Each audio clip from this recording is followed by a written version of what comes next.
Hello everyone, today is day number 1 of the Bout of Books 9.0 Readathon.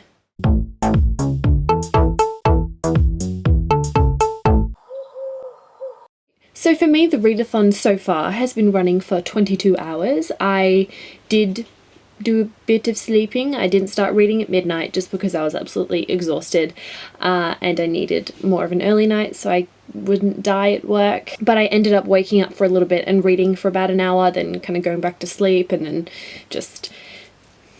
I don't know why. And then I was a little bit sneaky and I was reading here and there at work and on my break and everything. And then when I came home, I just sat down and read and read and read and read. So every spare minute that I've had today, I've spent reading. So to start out the readathon, I picked up Ruby Red by Kirsten Gier. I was already 23 pages in, not very far, but I started from page 23 and continued on until the very end. I finished this book today.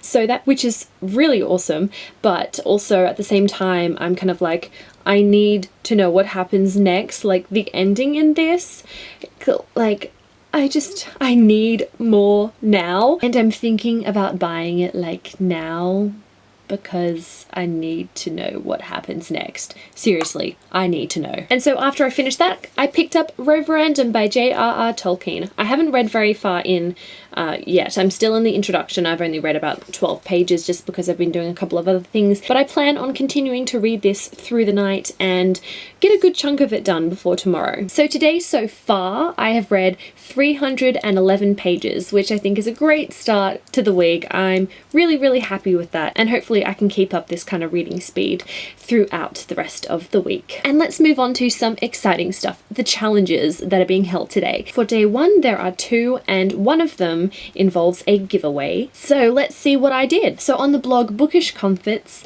the challenge is book buying spree. Basically, you have a scenario and you've won $100 that you can spend on books. So what you have to do is you have to make a list of books that you would buy with that $100. That's all you have to do to enter this one, and this is the one that has the giveaway. And the prize is a book from your wish list that is worth up to $15. So what do I have on my list? What would I buy right now if I received $100 to spend on books? Firstly, I would buy Sapphire Blue. So to start off with, I would definitely buy Sapphire Blue and Emerald Green by Kirsten Gier, the second and the third books in the Ruby Red trilogy, because I just finished Ruby Red and I need to know what happens next. I really, really enjoyed it. I just got to know, and I want those books right now. I would also buy Never Fade by Alexandra Bracken. This is the sequel to The Darkest Minds, which I read last year, and it was one of my favourites of 2013. It was released later on in 2013, and I just haven't got my hands on it yet, so this would be the perfect opportunity. I would also pick up Hex Hall by Rachel Hawkins, just because I've heard amazing things about this book, and I love books with supernatural creatures and magic and things like that, so I think it'd just be a really fun read that I'd enjoy. And my last book is Vicious by V.E. Schwab, also known as Victoria Schwab. This is a adult standalone book, and I've heard, again, fantastic things about it. I've read a couple of Victoria Schwab's YA novels, The Archived and The Near Witch, and I really, really enjoyed both of those, so I need this one. I need it. So those 5 books came to about $95, mainly because 4 out of 5 were hardbacks. And for the sequels in particular, I had to get the hardbacks so that they would match the first book in the series that I currently own. So yes, those are the books that I would buy if I had $100 to spend. And now moving on to challenge number 2. Over at Cheap Thrills book blog, they are hosting a Madlib challenge. This one's just for fun, there's no giveaway or anything, but I really, really enjoy Madlibs. They can be hilarious. I did some Adventure Time ones with Jessie from Jessie the Reader, so I'll link those down below because they're really weird. There's some really weird ones, there's some really funny ones, but some really weird ones.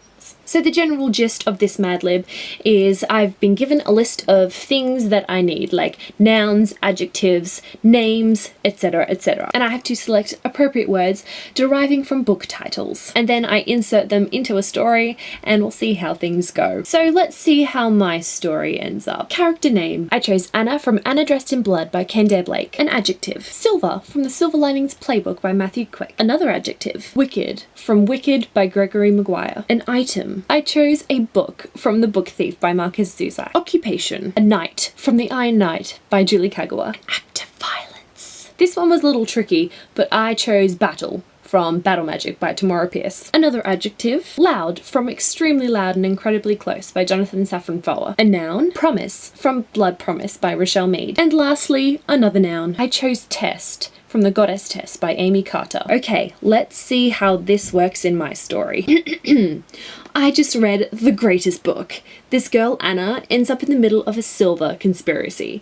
Turns out her ancestors were pirates, and she might be the key to finding the wicked book. It's a mythic artifact that disappeared centuries ago, and now a shadowy group of knights are looking for it. No one knows what uncovering it might do, but these guys are willing to battle for it. I won't say anything else, but believe me, if you like loud stories with promises and tests, you have to read this one. Not too bad, not too bad, and I thought that was a pretty cool concept for an idea for Madlib, so that's my entry for that one. I hope you all enjoyed that, and if you also want to participate in these challenges, I will leave links down below so you can enter, and that's about it for today. I'm going to quickly edit this video and then do a bit more reading, and that's it for day one. But before I go, how about you guys, those participating in this readathon? How are you doing so far? I hope you're doing well, and I hope you're proud of your day one progress. And what was the book that you started out this readathon for? Was it a good choice or a not so good choice? I'm really happy with Ruby Red to start out this week of reading, so